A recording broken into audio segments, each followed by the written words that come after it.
Ovoga tjedna u dosta nogometa Bundesliga. Obje Borusije koje su sigurno slavile u derbima kola, o Kovačevom Bayernu koji na mahove izgleda impresivno, a na mahove zaspe, i o novim prvoligašima Fortuni Düsseldorf i Nürnbergu koji nisu uspjeli doći do boda u prvom kolu.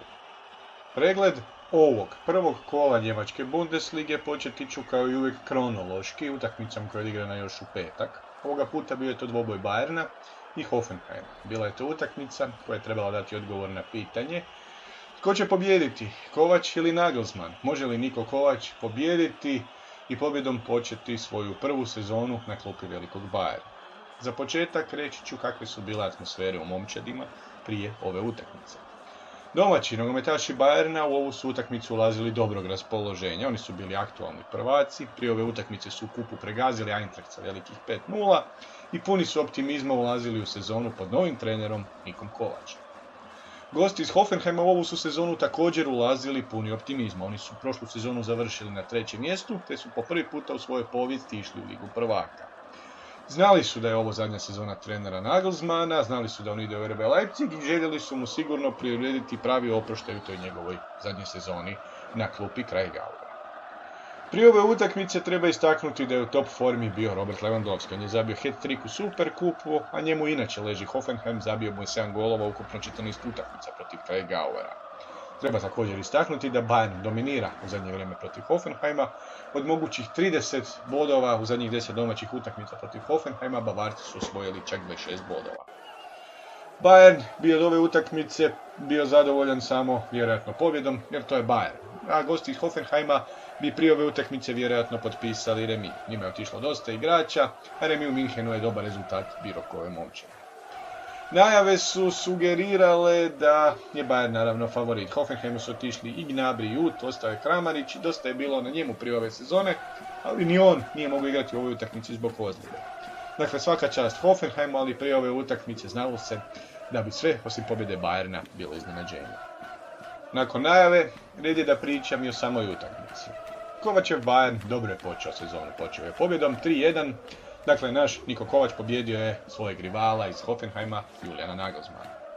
Bayern je bio bolji protivnik veći dio utakmice, u navrate je Bayern bio čak i impresivan, podsjećao je na onaj legendarni Henkensov Bayern iz 2013. Ali nije bilo dovoljno realizacija Bavaraca nije bila dovoljno dobra. Kao što sam već rekao, Bayern je odlično počeo ovu utakmicu i znalo se da će kad tad zabiti gol. Zabili su ga u 23. minuti preko Thomasa Müllera nakon kornera. Ali Bayern se tada opustio i tada je uslijedila prva prava šansa za Hoffenheim. Joelinton je morao izjednačiti, ali nije uspio gurati loptu u mrežu. Taj rezultat, dakle 1:0 za Bayern, pisao je na semaforu i na poluvremenu. Bayern je do poluvremena imao priliku dostručiti vodstvo, ali nije. Da bi stvar bila za Bavarci još gora, do poluvremena se ozlijedio Kingsley Coman. Njemu je nešto otišlo u zglobu i morati će operirati taj skočni zglob lijeve noge. Umjesto Komana u igru je ušao Robben i Bayern je ponovno bolje krenuo u drugo poluvreme, ali nisu uspjeli zabiti. Ovoga puta Hoffenheim je zabio je Salai. On je kao tank prošao pored Boatenga i lijepo zabio za 1:1. No, tada je i za Hoffenheim uslijedila jedna važna ozljeda. Ozlijedio se kapetan Vogt. To je goste uzdrmalo, a Bayern je to iskoristio. Poveli su nakon vrlo upitnog, dapače krivo dosuđenog penala Nordtveita nad Robbenom. Robben se bacio, Lewandowski je pucao, prvi put je obranio Baumann i Robben je spremio odbijenu loptu u mrežu, ali taj je gol poništen jer je Robben bio prerano utrčao u 16-terac. Penal je ponovljen i ovoga puta je Lewandowski iz prve zabio. Nakon toga Hoffenheim je navalio. U sudačkoj nadoknadi trener Nagelsmann je dao papir svojem igraču i svi igrači Hoffenheima to su gledali. U tom trenu Bayern je brzo izveo aut, uhvatio ih na spavanju. Kimmich je izveo aut, Müller je iz prve prebacio i Robben je zabio za 3:1. Sada, dakle, Bayern je dobio i Bayern je svoje odradio, moglo bi to biti i bolje, ali prva je utakmica sezone, a Hoffenheim itekako može biti zadovoljan svojom izbjedbom. Dakle, ovaj Bayern, Kovačev Bayern je pokazao da može biti strašan, da može biti strašna momčad čak i na europskoj razini, ako se riješe tih svojih mušica, ako im se ne desi da opet zaspe kada je najbitnije i da opet ne prosipaju bodove, to jest ne prosipaju vodstva kada to nije potrebno. Iduća utakmica prvi je dvoboj odigran u subotu. Bila je to utakmica Freiburga i Eintrachta iz Frankfurta. Ta je utakmica trebala dati odgovor na pitanje može li prva zvijezda Eintrachta, naš Ante Rebić, probuditi svoju momčad. Za početak, reći ću u kojoj su situaciji bile obje ove ekipe prije ove utakmice. Domaći nogometaši Freiburga u ovu su utakmicu ulazili dobrog raspoloženja. Oni su gazili na pripremama i utrpali su čak 59 golova. Njihov domaći teren lani je bio velika prednost i u njega su se uzdali u ovoj utakmici, a mana je bila to što im je otišao glavni stoper Čaglar Sojunču, on je otišao u Englesku. Gosti iz Frankfurta u ovu su utakmicu ulazili lošeg raspoloženja. Imali su težak start pod novim trenerom Hitnerom, koji je došao u klub iz Young Boysa iz Švicarske. Oni su poraženi sa velikih 5-0 od Bayerna u Superkupu, a i ispali su iz kupa kao branitelji naslova od niželigaša iz Ulma. Prije ove utakmice treba istaknuti da je Freiburg u svojim redovima imao drugog najboljeg strelca prošle sezone sa 15 golova. Bio je to naravno Nils Petersen, kojemu leži Eintracht iz Frankfurta. On je lani doma protiv Eintrachta zabio hat-trick u pobjedi Freiburga 4-1. Osim što i Petersenu leži Eintracht, Freiburgu leži Eintracht, oni doma nisu poraženi od Orlova u zadnjih 5 međusobnih dvoboja. Dojam prije ove utakmice je bio da bi zapravo jedni i drugi bili zadovoljni remijem. Jednima i drugima bio bi to pozitivan start sezone. Najave su prije ove utakmice sugerirale da ni razigrani Rebić neće biti dosta Eintrachtu za pobjedu. Najave su sugerirale da Freiburg neće izgubiti, a da li će pobijediti, da će to ovisiti o njihovom napadu. Ok, to je to od najave, red je da pričam i o samoj utakmici. Kada su najave bile u pitanju, one su fulale što se tiče ove utakmice. Eintracht je slavio u Freiburgu 2-0. Nikolaj Miller i Sebastian Haller zabili su za pobjedu u debiju trenera Hitnera. Bila je to jedna tipična nogometna utakmica u kojoj su kažnjeni promašaj jedne ekipe, dakle puno bolji Freiburg je dominirao utakmicom, ali su promašivali i zato su kažnjeni. Freiburg je nedugo prije utakmice saznao da njihov trener Streich neće biti na klupi zbog problema s leđima, no to ih nije usporilo. Navalili su i u prvih 15 minuta utakmice, imali su čak 6 šutova na gol Eintrachta. Ali to nije bilo dosta, nisu zabili gol. Dapače, zabio je gol Eintracht, zabili su ga već u 10. minuti preko Nikolaja Millera. Bio je to njemu prvi gol od prošle sezone, prvog prošlosezonskog kola, kada je zabio za HSV i kada se nakon toga teško ozlijedio slaveći taj prvi gol sezone. Ovoga puta to se nije desilo. Freiburg je dakle dominirao u prvom poluvremenu, oni su gubili 1-0 kada se otišlo na pauzu. U drugom poluvremenu domaći su stisnuli još jače. Ali debitant na golu Eintrachta, Friedrich Renev, je radio čuda i ostavio je svoj gol netaknuti. Freiburg dakle nije uspio zabiti gol u ovoj utakmici, ali Eintracht je kao što već znate zabio još jedan. Gol za 2-0 zabio je Sebastian Haller i to je bio konačni rezultat ove utakmice. Domaći, dakle nogometaši Freiburga moraju raditi na svojoj realizaciji, a Eintracht mora popraviti svoju igru jer ovakav pristup nogometu im neće proći protiv puno boljih ekipa kakvih itekako ima u Bundesligi. Iduća utakmica dvoboje Fortune iz Düsseldorfa i Augsburga. Bila je to utakmica koja je trebala dati odgovor na pitanje može li Fortuna Düsseldorf nastaviti odličnu formu sa kraja prošle sezone u drugoj Bundesligi. Za početak reći ću kakve su bile atmosfere u momčadima prije ove utakmice. Domaći nogometaši Fortune iz Düsseldorfa u ovu su utakmicu ulazili dobrog raspoloženja. Oni su prošle sezone zauzeli prvo mjesto u drugoj Bundesligi i vratili su se u prvu Bundesligu nakon 2013. Prije ove utakmice odigrali su impresivnu utakmicu u kupu gdje su pregazili Koblenz sa 5-0 i jedva su čekali ovaj dvoboj protiv Augsburga. Gosti iz Augsburga u ovu su utakmicu ulazili podvojenog raspoloženja. Oni su u kupu jedva prošli Steinbach 2-1. Upitan je bio nastup Finn Bogasona i znali su da će na ovom nezgodnom gostovanju ovisiti primarno Kajubiju, Gregoriću i Maxu. Ovo je bio treći dvoboj ove dvije ekipe u Bundesligi. Prvi je bio točno u dan pred 6 godina i tada je Fortuna Düsseldorf pobjedila 2-0 u Augsburgu. Dojam je prije ove utakmice bio da bi zapravo jedni i drugi bili zadovoljni remijem. Fortuni bi to bio pozitivan start prvoligaške sezone, a Augsburgu bi bilo dobro jer ne bi izgubili na nezgodnom gostovanju usprkos upitne forme. No, dojam je bio da najave su sugerirale da je Augsburg ipak idealan protivnik za ovu Fortunu iz Düsseldorfa i da Fortuna u ovom prvom kolu nakon povratka u Bundesligu ipak u ovoj utakmici neće izgubiti. Ok, to je to od najave, red je da pričam i o samoj utakmici. Najave su bile u krivu. Augsburg je preokretom uspio doći do pobjede u Düsseldorfu. Gosti iz Augsburga, dakle, slavili su rezultatom 2:1. Gosti su bili puno bolji protivnici i zasluženo su pobijedili u ovoj utakmici. Augsburg je bio puno bolji u prvom poluvremenu. Predali su šanse, ali nisu uspjeli zabiti. Domaći golman Rensing radio je čuda na golu Fortune i kada je čak i on bio sladan, domaći su očistili loptu s crte. U takvoj utakmici gol je pao kontra toka igre. Poveli su domaći i strelac je u 39. minuti bio Benito Raman. On je iskoristio grešku u odbrani gostiju iz Augsburga. Na poluvremenu strogi trener Augsburga Baum nije radio promjene. On je znao da gube, ali znao je da je trener puno bolje ekipe. Nije mijenjao i bio je u pravu. U 57. minuti Augsburg je izjednačio preko Martina Hintereggera. U 76. minuti Augsburg je zabio za konačnih 2:1 preko Andreja Hahna. Sva tri gola na ovoj utakmici zanimljivo pala su glavom. Andre Hahn je odigrao impresivnu utakmicu, a vrijedi izdvojiti da je ovo bilo prvi puta nakon 6 uzastopnih sezona da su nogometaši Augsburga zabili gol u prvom kolu sezone. Dakle, iako Augsburg nije u dobroj formi ulazi u ovu utakmicu, oni su pobjedili, što je dokaz da Fortuna iz Düsseldorfa još uvijek dosta mora raditi na svojoj formi da bi ostala ove sezone u Bundesligi.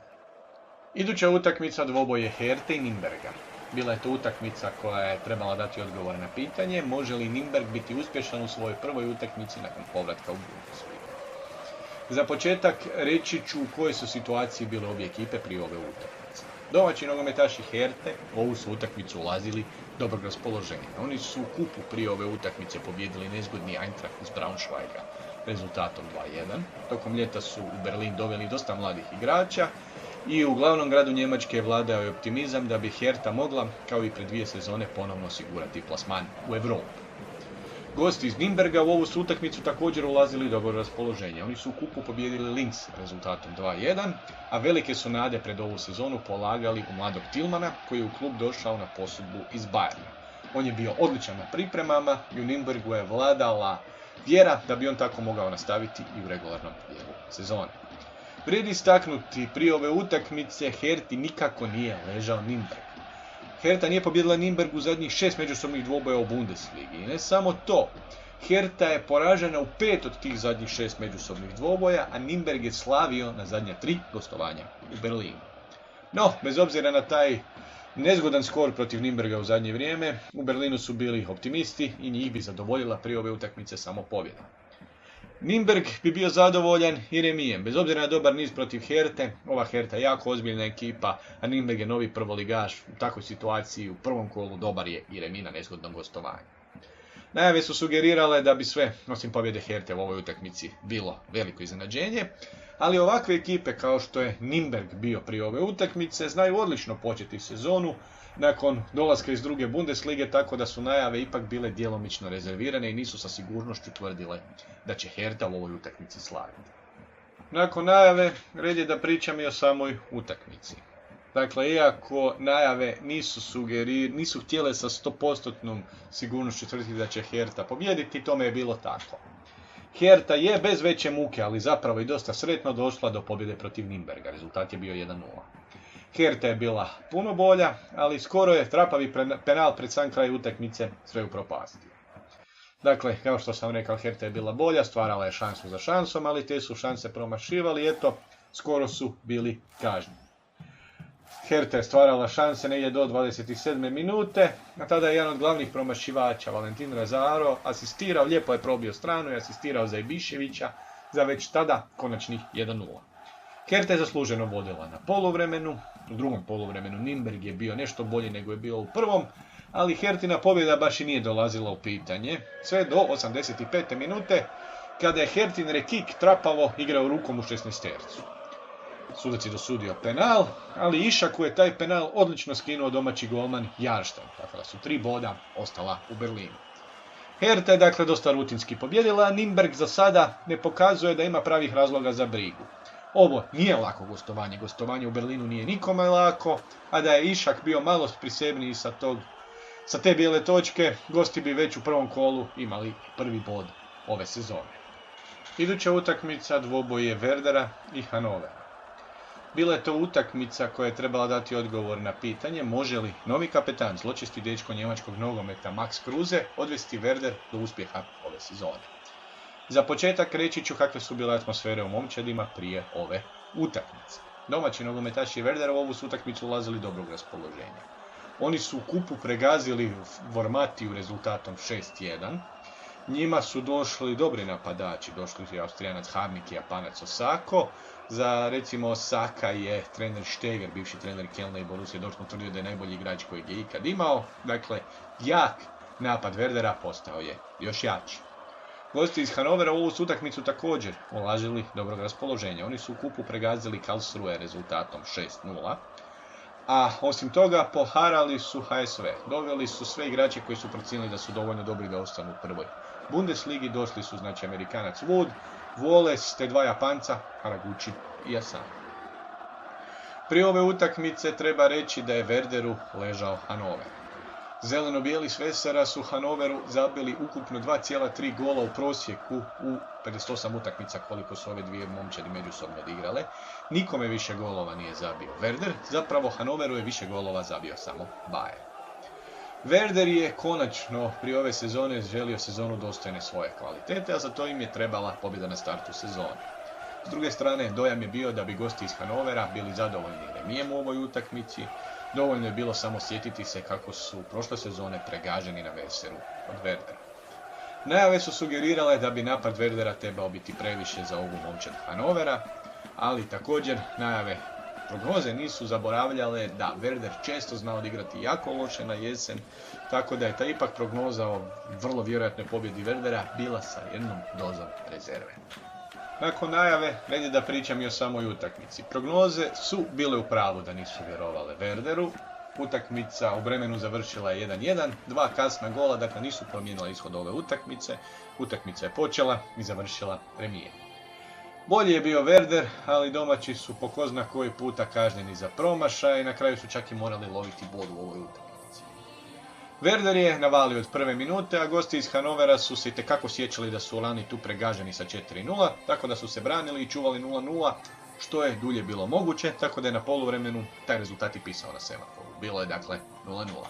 Bilo je prilika u tom prvom poluvremenu, ali realno nijedna nije bila vrijedna spomena. U drugom poluvremenu Werder je bio puno bolji. Krenuli su po gol, bili su tim opasniji nakon što je s klupe ušao veteran bezvremenski Claudio Pizarro. Međutim, iako je Pizarro imao nekoliko šansi za gol, poveli su gosti kontra toka igre. Bila je to dosta loše namještena ofsajd zamka Werdera i onda je zamjena igrač teško pročitljivog imena Henrik Weidand zabio za 1-0. On je kaznio sve te promašaje Werdera. Dakle, Henrik Weidand. Ja mislim da se tako čita. On je zabio niti minutu nakon ulaska s klupe, a zanimljivo, Weidand je do sada u svojoj karijeri 3 puta pucao na gol protivnika i sva ta 3 šuta su ušla. Eto, dakle, mladi, od nedavnih profesionalac Weidand je izgleda rođeni golgeter, izgleda ću trebati zapamtiti kako se čita njegovo ime. Werder je do kraja utakmice ipak uspio izjednačiti, strelac je bio Theodor Gebrselassie. Werder je dakle opet loše počeo sezonu. Ovo je bila jedna od onih utakmica koje ni moraju pobijediti i kakve bi na proljeće i prošle i pretprošle sezone bez problema pobjedili, ali eto izgleda da se opet reprizira sezona od lani i od preklani. A gosti iz Hanovera mogu biti sretni. Crveni su odigrali tešku utakmicu, ali doma Hanover nose bol. Iduća utakmica dvoboj je Wolfsburga i Schalkea. Bila je to utakmica koja je trebala dati odgovor na pitanje može li Wolfsburg dobro krenuti protiv prošlosezonske drugoplasirane momčadi Schalkea ili će i ove sezone biti blizu zone ispadanja.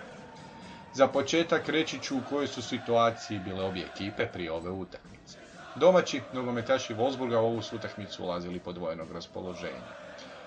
Oni su dosta teško pobijedili u kupu protiv Effelsberga, otišao im je Didavi, ali došli su im par dobrih drugih napadača. Došao je Ginček, došao je Klajić i došao je Weghorst, igrač koji je prošle sezone za AZ Alkmaar u Nizozemskoj zabio čak 27 golova.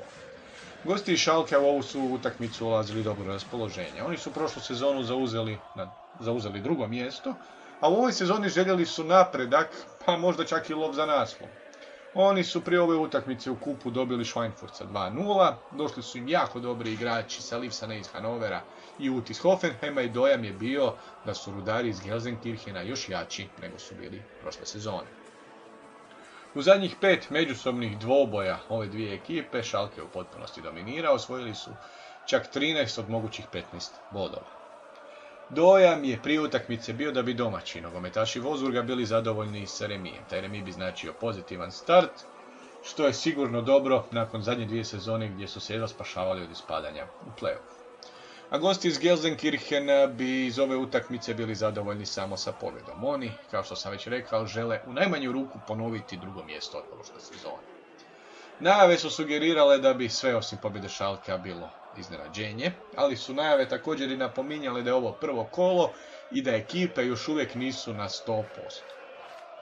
Nakon najave, redi da pričam i o samoj utakmici. Jel da volite kada ovako najave kažu, pa mislim da će ovi dobiti, ali uvijek postoji šansa i onda kažu nekakav dosta čudan razlog zašto to ne mora biti tako.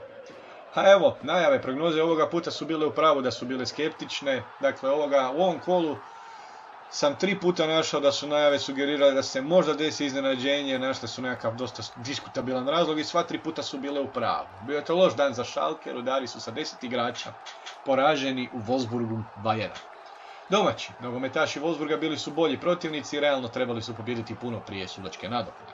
Dakle, Vukovi su bili bolji protivnici i trebali su voditi puno prije nego je Brooks zabio za vodstvo u 33. minuti. Amerikanac Brooks je bio sam samcat nakon kornera na drugoj stativi na petercu i nedopustivo je da se tako brani neka profesionalna ekipa kao što je to napravio Schalke kod tog gola. Nakon toga gosti se bude, nogometaši Schalke imaju prilike, ali najbolju promašuje Ut, iz dobre prilike puca ravno protivničkog golmana Castellsa. U drugom poluvremenu ponovno su bolji nogometaši Wolfsburga. Imali su nekoliko šansi, ali onda su dobili brojčanu prednost. VAR je dao direktan crveni karton Schalkeovom Nastasiću. On je džožnom išao na protivnika Weghorsta i zapravo to je bila točna odluka. Nedugo nakon toga, taj isti VAR je baš Weghorstu poništio direktan crveni karton i dao mu samo žuti karton. Te odluke VAR-a kao da su naljutile gostujuće nogometaše i oni su uspjeli izjednačiti. Strijelac gola za 1-0, John Anthony Brooks, je krivac za penal. On je djelomično srušio embola, djelomično igrao rukom. Sudac je pokazao na bijelu točku, nije pogriješio, kao što nije ni pogriješio ni Schalkeov Ben Taleb za 1-1.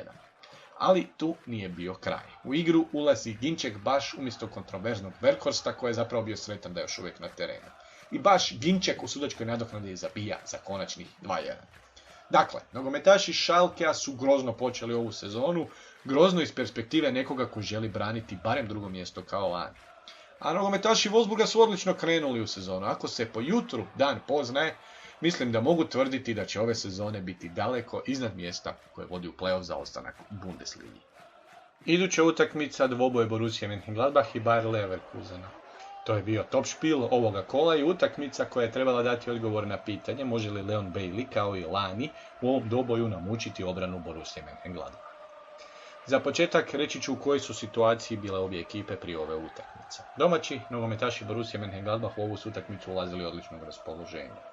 Oni su u kupu pregazili Haštat rezultatom 11-1. Čak 3 igrača su u toj utakmici zabila hat-trick. Torgan Hazard, Rafael i Alessandro Plea. Za ovu utakmicu domaćima je falio njihov kapetan i glavni napadač Tindl, ali takav je napad imala Borussia Mönchengladbach da to nije trebalo izaći na vidjelo. Jedino veliko pitanje za ždrijebce prije ove sezone bio je njihov trener Hacking, za kojeg mnogi smatraju da nije u stanju nositi se sa modernim nogometom. Gosti iz Leverkusena u ovu su utakmicu ulazili pod dvojnog raspoloženja. Oni su jedva u kupu prošli Pforzheim nakon produžetaka. Ali dobra vijest je bila da je njihov najtalentiraniji igrač Majčanin Bailey potpisao novi ugovor. Osim toga došao je i odlični finski golman iz Eintrachta Tradecki i prije ove sezone u Leverkusenu su vladala velika očekivanja, a i mnogi neutralci su smatrali da bi ovo konačno trebala biti sezona Bayer Leverkusena. Prije ove utakmice u zadnjih 20 dvoboja ove dvije ekipe palo je ukupno 80 golova, dakle u prosjeku 4 po utakmici mogli smo očekivati da će biti puno golova. Prije ove utakmice jedni i drugi bi vrlo vjerojatno bili nezadovoljni remijem.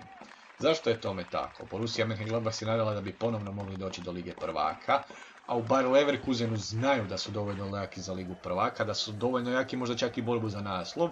I iz te perspektive bilo šta osim pobjede kod Mönchengladbacha ne dolazi u obzir. Očekivali su se dakle golovi, očekivao se napadački nogomet. Leverkusen je po prognozama bio favorit, ali kako je prvo kolo i kako se ne zna u kakvoj formi zapravo momčadi ulaze u ovu utakmicu, bilo je teško išta konkretnije prognozirati. Ok, to je to od najave, redi da pričam i o samoj utakmici. Borussia Mönchengladbach je odličnom igrom došla do velike pobjede 2:0 protiv Leverkusena, bio je to izvrstan start sezone za Ždrijevce. Gostima je pripalo prvo poluvrijeme, a domaćima drugo poluvrijeme. Međutim, Bayern u tom svom prvom poluvremenu nije zabio gol, a Borussia Mönchengladbach u tom svom drugom poluvremenu je. Dakle, kao što sam već rekao, apotekari su bili bolji u prvom poluvremenu i komotno su na poluvremenu mogli voditi sa barem 2 gola razlike. Najbolje prilike promašili su Bailey i Folland. Bailey je pogodio stativu, a Follandu je Bayer očistio s gol crte. Najbolja šansa u prvom poluvremenu, bez obzira na te dvije odlične prilike gostiju, bila je za domaćine. Henriks je vrlo trapavo igrao rukom u vlastnom 16-tercu i dosuđen je penal za domaće. Međutim, Hazardu je taj penal obranio Ramazan Oščan. U drugom poluvremenu domaći su došli sebi i bili su bolji. Oni su za tu bolju igru nagrađeni još jednim penalom. Ovoga puta to je bila još jedna vrlo trapava reakcija u obrani gostiju. Dragović je srušio Neuhausa nakon gluposti u obrani. Ovoga puta domaći nisu dali Hazardu da puca taj penal, pucao ga Jonas Hofmann i zabio za 1:0. Već 3 minute kasnije konačnih 2:0. Krasna brza dodavanja u 16-tercu Johnsona i Rafaela rezultiraju golom. Strelac je Amerikanac Johnson, Fabian Johnson za konačnih 2:0. Nakon tog gola za 2:0 realno bilo je puno bliže 3:0 nego 2:1. To bi itekako trebalo brinuti apotekare s obzirom na napadački talent koji su imali na terenu. Dakle, Borussia Mönchengladbach je odlično počela ovu sezonu, protiv jakog protivnika su itekako zasluženo pobjedili. A što se tiče Bayer Leverkusena, ja ne bih rekao da je njima realizacija bila problem, nego mentalna snaga. Takav pad, kao što se njima desio nakon gola za 1:0, se jednostavno ne smije desiti ozbiljnoj ekipi koja misli konkurirati Bayernu u borbi za naslov. Iduća utakmica dvoboje Mainza i Stuttgarta. Bila je to utakmica koja je trebala dati odgovor na pitanje može li Mainz doma iskoristiti činjenicu da je Stuttgart šokiran ispadanjem iz njemačkog kupa. Za početak reći ću kakve su bile atmosfere u momčadima prije ove utakmice. Domaći nogometaši Mainza u ovu su utakmicu ulazili dobrog raspoloženja. Oni su u kupu sladali momčad teško izgovorivog imena, RC Birge Aue, rezultatom 3:1. Oni su u ovu utakmicu doduše ulazili s dosta ozljeda, otišao im je vrlo važni i talentirani Japanac Muto, ali oni su se barem u ovoj utakmici, ali i u ostatku ove sezone uzdali u svoj domaći teren, kojim je prošle sezone donio puno veselja. Gosti Stuttgarta u ovu su utakmicu ulazili podvojnog raspoloženja. Dakle, tu je već bilo to neočekivanje ispadanje iz kupa od HZ Rostock rezultatom 2:0, ali dojam je bio da vrlo vjerojatno taj poraz ipak neće zadati toliko problema Stuttgartu. Oni su tokom ljeta doveli nekoliko vrlo dobrih igrača, došli su i Didavi, i Maffeo i Castro, a ostao je heroj svjetskog prvenstva Benjamin Pavard. Prije ove utakmice, zapravo prva utakmica Mainza u povijesti u Bundesligi bila je baš ovaj dvoboj protiv Stuttgarta 2004. I tada je Mainz poražen rezultatom 4:2. No tada su se 3 puta ove dvije ekipe još srele u prvom kolu njemačke Bundeslige i baš uvijek je slavio domaći. Dojam je prije ove utakmice bio da bi domaći nogometaši Mainza ovoga puta ipak bili sretni sa remijem, a nešto manje bi remijem bili sretni nogometaši Stuttgarta. Mainz je dakle želio pozitivan start sezone, a Stuttgart je želio popravak u odnosu na prošlu sezonu, kada su na kraju ostali bez europskih mjesta zbog toga što je Eintracht osvojio kup, a ne Bayern. Najave su sugerirali da Stuttgart u ovoj utakmici neće izgubiti, ali i da neće ni pobijediti jer je Mainz ipak dosta čvrst kod kuće. Nakon krivih najava redi da pričam i o samoj utakmici. Najave su dakle bile krive jer je Mainz pobjedio u ovoj utakmici 1:0. Izgleda da su domaći uspjeli zadati još jedan udarac po ljuljanom Stuttgartu. Gosti Stuttgarta bili su bolji u prvom poluvremenu. Drugo poluvrijeme je bilo izjednačeno, ali u tom drugom poluvremenu pao jedini gol ove utakmice kada je Mainz došao do pobjedničkog gola. Dakle, kao što sam već rekao, Stuttgart je bolje počeo ovu utakmicu i htjeli su čim prije zaboraviti to ispadanje iz kupa. Imali su nekoliko šansi, ali golman Mainza Florian Miller bio je nesavladiv. U drugom poluvremenu nije falilo ritma, igrala se dosta dobra utakmica, ali je pao broj šansi u odnosu na prvo poluvrijeme. Bila je po jedna prava šansa za svaku ekipu. Činilo se da će utakmica završiti bez golova, ali onda je Quaison nekakvu polu kontru lijepo se oslobodio, dodao loptu za Udžaha i bilo je to konačnih 1:0. Dakle, nakon 2 sezone koje je Udžah proveo u Kini, vratio se u Bundesligu golom. I ne samo to, Udžah baš voli igrati protiv Stuttgarta. On je u 7 utakmica koliko je u Bundesligi odigrao protiv Stuttgarta, sada već zabio 6 golova, a sva 3 gola koje je zabio do sada u svojoj karijeri u dresu Mainza zabio je baš Stuttgartu. A eto i dalje, uvijek u prvom kolu, kad god igraju ove dvije ekipe, uvijek pobjede domaćini. To se desilo sada već 4 puta u bundesligaškoj povijesti. Valja istaknuti da je Mainz u ovoj utakmici imao rekordno mladu momčad u svojoj povijesti u Bundesligi. Prosječna starost bila je 24,1 godinu i dakle mogla bi to biti vrlo svjetla budućnost za klub iz karnevalskog grada, iz grada Opela. A nogometaši Stuttgarta, oni se moraju podhitno probuditi ako žele da ova sezona ne bude ponovno puna muka kao što je bila lani. Sumnjam da će to biti, jer onaj Stuttgart kakav je vodio trener Korkut u proljetnom dijelu sezone će se vrlo brzo probuditi i biti ponovno impresivan, ja nemam sumnju. I zadnja utakmica u ovom podcastu bila je možda i najočekivanija utakmica ovog prvog kola. Bila je to utakmica Borussia Dortmund i RB Leipziga, utakmica koja je trebala dati odgovor na pitanje može li Lucien Favre donijeti Borussiji Dortmund ozbiljnost i odlične rezultate odmah na početku sezone. Za početak reći ću kakve su bile atmosfere u momčadima prije ove utakmice.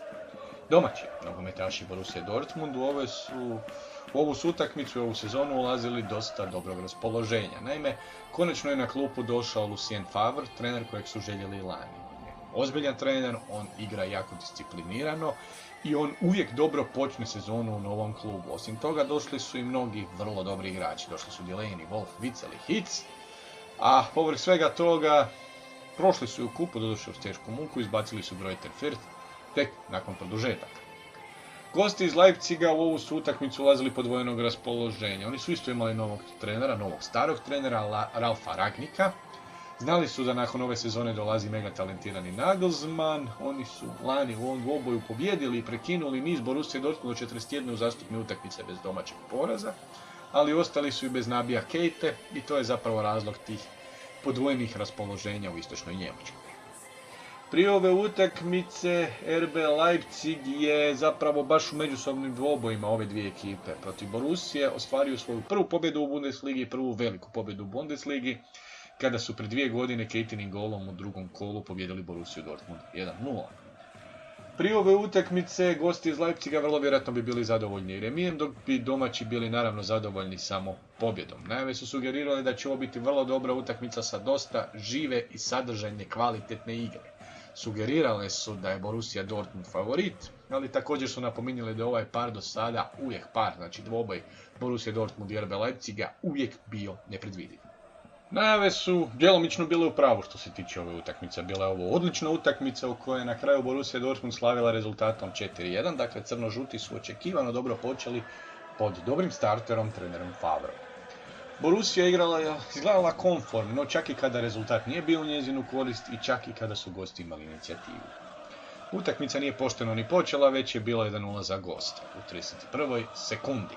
Ali Borussia Dortmund tako znao u prvom kolu sezone rano primiti gol. Pred par sezona su primili gol u 9. sekundi utakmice doba od Bayerovog Hong Min-a. Ovoga puta je u 31. sekundi zabio Jean-Kevin Augustin nakon teške greške u obrani Borussia Dortmund. Međutim, domaći su došli sebi i izjednačili glavom Mahmuda Dahuda. Dosta je bilo neočekivano da baš on zakuca glavom, ali eto je. Do poluvremena je bilo 3-1 za domaće. Prvo je na oštar ubačaj iz prekida Marka Roysa autogol zabio Marcel Sabitzer, a onda je pao gol za 3-1, to je najljepši gol ovoga kola, kada je Axel Witsel škaricama zabio gol nakon što je prvu loptu obranio golman RB Leipziga Gulaši. U drugom poluvremenu stvari su se dosta smirile, gosti su stisnuli, ali Borussia Dortmund je izgledala mirno i imala sve pod kontrolom. Dugo Borussia Dortmund je izgledala tako mirno. Gosti jesu imali šanse, ali nijednom trenu nije izgledalo da Borussia Dortmund gubi kontrolu nad ovom utakmicom. Za kraj je u sudačkoj nadoknadi Marko Reus zabio za 4-1 asistenciju Sanča. Bio je to 100. gol Marka Reusa u Bundesligi, novog kapetana Borussia Dortmund. Trener Favre je dakle pokazao da bi stvari lani vjerojatno bile puno drugačije da ga je Borussia uspjela dovesti. Nije, znamo što se desilo, ali eto, možda on sve to uspije popraviti ove sezone. RB Leipzig, dosta je rada pred njima. Postoje sumnje da su Rangnickove metode trenera Rangnicka zastarile. Momčad je mlada tu je puno talenta, ali nekako je dojam da je ovo međusezona prije nego što iduće sezone dođe Nagelsmann i dovede ih ponovno u borbu za naslov. I eto, to je to od ovog prvog kola Njemačke Bundeslige. Preostaje mi da rezimiram ovo kolo, a rezime kola početi ću kao i uvijek lijepim golovima. U ovom kolu pala su 3 gola koja vrijedi izdvojiti. To su golovi Vedade Biševića za Hertu, gol Nikolaja Millera za Eintracht iz Frankfurta i gol kola, gol Axela Witsela o pobjedi Borussia Dortmund protiv RB Leipziga. Najbolji obrambeni igrač ovog kola je Hertin golman Rune Jarstein koji je išako obranio taj penal u 85. minuti zbog kojeg je Herta na kraju ipak pobjedila. Najbolji ofenzivni igrač ovog kola je Eintrachtov Sebastian Haller koji je zabio gol za konačnih 2:0 na gostovanju kod Freiburga. Igrač kola ipak je Augsburgov Andre Hahn koji je bio ključan u tom preokretu u drugom poluvremenu na gostovanju kod Fortune Düsseldorf. Najboljeg strelca Bundesliga trenutno nema jer stvarno hrpa igrača ima po 1 gol. Nema ni najboljeg asistenta jer također hrpa igrača ima po 1 asistenciju, ali ima čak 2 najbolje ocijenjene igrača. To su Hertin golman Rune Jarstein i Augsburgov veznjak Andre Hahn. Obojica imaju prosječnu ocjenu 8,68. I eto, to je to od ovog prvog kola njemačke Bundeslige. Preostaje mi samo najaviti iduće drugo kolo koje se igra već ovog petka. Dakle, u petak 31.8. u 20 sati i 30 minuta kolo otvaraju Hannover i Borussia Dortmund. U subotu 1.9. u Bundesliga konferenc terminu, dakle u 15 sati i 30 minuta igra se čak 5 utakmica. Nürnberg ugošćuje Mainz, Eintracht ugošćuje Werder, Augsburg ugošćuje Borussia Mönchengladbach, Hoffenheim ugošćuje Freiburg i Bayer Leverkusen ugošćuje Wolfsburg. U subotu 18 sati i 30 minuta igra se top špil kola, Stuttgart ugošćuje Bayern. U nedjelju 2.9. u 15 sati i 30 minuta RB Leipzig ugošćuje Fortunu Düsseldorf, a kolo u nedjelju, dakle 2.9. u 18 sati zatvaraju Schalke i Hertha iz Berlina. I eto, to je to od ovog prvog ovosezonskog podcasta. Ako ste slušali do ovdje, znači da vam se sviđa, pa ajde, šerajte, reklamirajte gdje god hoćete, kako god hoćete i slušamo se idući tjedan.